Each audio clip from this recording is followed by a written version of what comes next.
si Dr. Jose Rizal. Pero, paano ba siya nakatulong sa atin noong panahong himagsikan? Alamin natin sa ating monitor. Kilalanin si Dr. Jose P. Rizal. Una sa lahat, kilalanin muna natin si Dr. Jose P. Rizal, na ang tunay at buo niyang pangalan ay Dr. Jose Protasio Mercado E.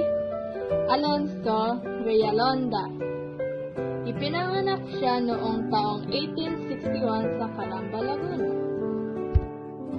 Ang kanyang mga magulang ay sina Teodora Alonzo, ang kanyang ina na nagsilbing unang guro at naging inspirasyon niya kaya siya kumuha ng kursong medisina dahil sa paghina ng paningin nito. Gusto niyang pagalingin ang mga mata ng kanyang ina kaya naisipan niya ang kursong medisina at si Francisco Mercado naman ang kanyang ama. Sila ay 11 magkakapatid, 9 na babae at 2 silang lalaki, pang-7 siya sa magkakapatid. Sinasabing isa si Dr. Jose P. Rizal na malaki ang naitulong sa mamayang Pilipino noong panahon ng pagsakop ng mga Amerikano at Espanya sa ating bansa sa pamamagitan ng pagsusulat ng mga aklat ng tulad ng Noli Me Tangere at El Filibusterismo na naglalahat ng mga pang-aabuso ng mga praile sa mga Pilipino at mga katiwalian sa pamahalaan ng Kastila.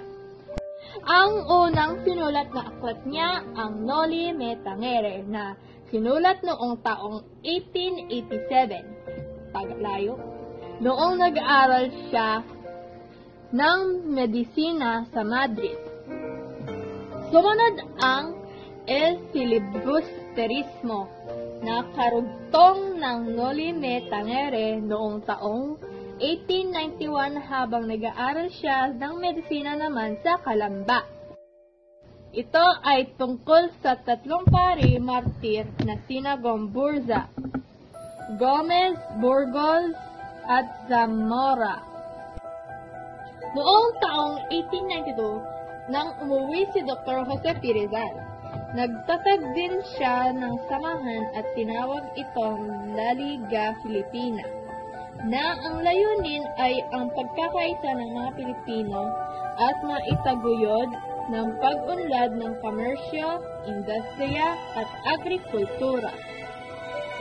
Noong Setyembre 1896, habang papunta siya sa Cuba, siya ay inaresto at ibinalik sa Pilipinas. At sa pangalawang pagkakataon, ikinulong siya sa Fort Santiago na makikita natin sa Intramuros, Manila. At hinatulan ng kamatayan sa dahilan ng napagbintangan siya na siya ang nagpasimula ng rebellion laban sa mga Kastila.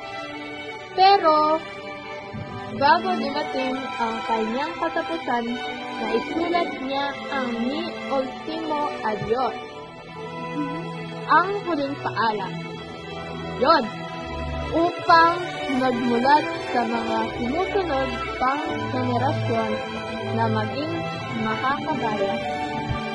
At noong Desyembre 20, 1896, binaril si Dr. Jose P. Rizal sa Bagong Bayan, na ngayon ay atin ng tinatawag na Luneta o Luneta Park, na isa ng sikat na puntahan ng mga turista sa ating bansa, na kung saan makikita din natin ang kanilang monumento.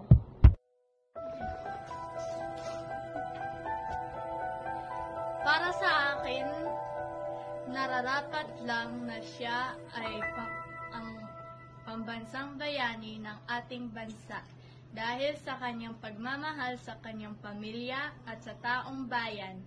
Kaya Dr. Jose Rizal, saludo ako sa iyo. Ako po si Ron Leonor Soro-Soro Pacho ng Grade 6 Rizal ng Santiago Elementary School. Maraming salamat sa pakikinig. And God bless us all.